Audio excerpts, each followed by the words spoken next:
It's our first day in Oslo today, and as you can probably tell, it's raining.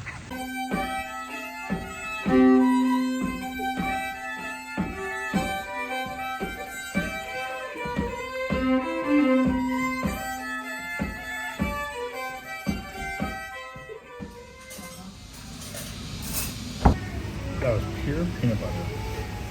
After breakfast, we headed to the Norwegian Folk Museum. It's an open-air, self-guided museum that highlights different eras in Norwegian history, like a 13th century stave church, historic farmhouses with grass-covered roofs, and they even have museum actors and musicians that you can ask questions to. There's also a section highlighting more modern history, like the 20th century architecture. So we took a ferry to one of the islands in the Oslo Fjord. And in Oslo, you can actually use the ferries just like you would the metro or the bus. So it's the same price. So if you have a pass, you can use that pass to get on the ferry to these islands. Yep, so we got a 24-hour pass and we're here. We brought our stroller. Juniper ended up sleeping on the ferry ride. And we didn't realize that the trail was going to be pretty rocky. As you can see ahead of us. And not very stroller friendly. So we are about to take her out and carry her to hopefully a good lunch.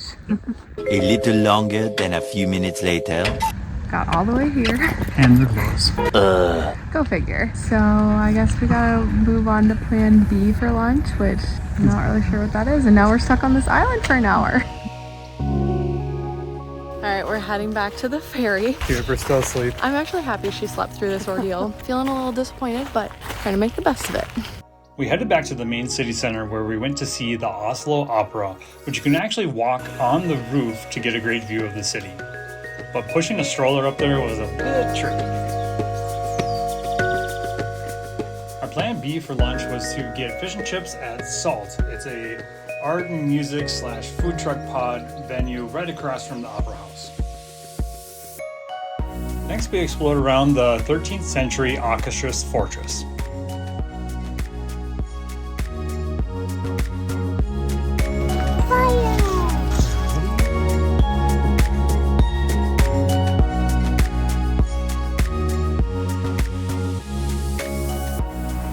So it's not much later than 7 right now, but we are all, well, Ben and I are both very tired. I think she could keep going for a while. She had a 3-hour nap today.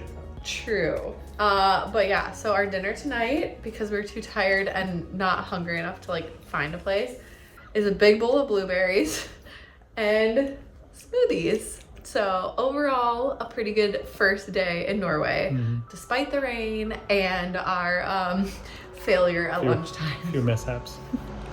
Do you like your blueberries? Yeah.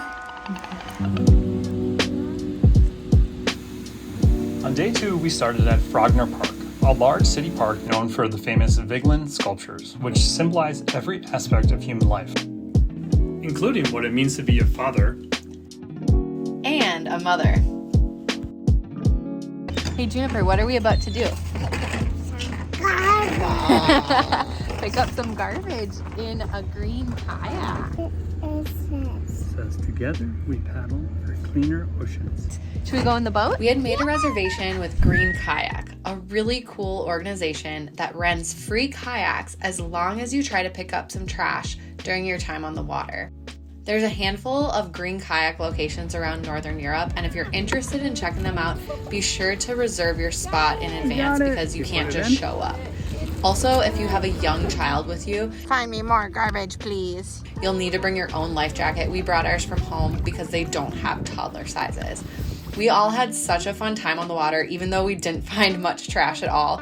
I guess that's a good thing and means that Oslo is very clean.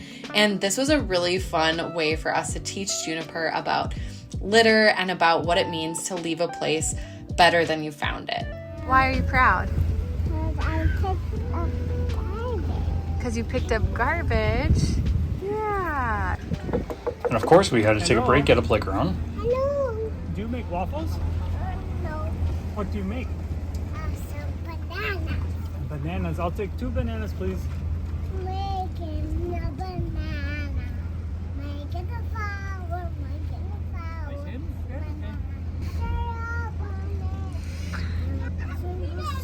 Sprinkles. That's a lot of sprinkles. Now here you go. Thank you. That's the new service. Hello! Next, we made our way to this gorgeous Waffle House that sits right next to a waterfall in the middle of the city. It serves waffles and coffee and is a perfect place just to slow down for a little bit. Well, that was just the cutest little cafe. Yeah. And now we are taking the river walk back towards town, and there's a couple stops on the way. One of those stops being Mathallen, a food hall where we shared a delicious reindeer stew. But we had to go quickly because it was time for us to pick up our camper van and start the rest of our Norway adventure. We had a wonderful 2 days in Oslo, but it doesn't even come close to what was in store for the rest of our trip. Here's just a sneak peek of what we got up to on our camper van road trip through Norway. Be sure to check out our next videos so you can come along on an adventure of a lifetime and get some tips for planning your own trip to Norway. Please consider liking this video and subscribing to our channel. It would truly make our day.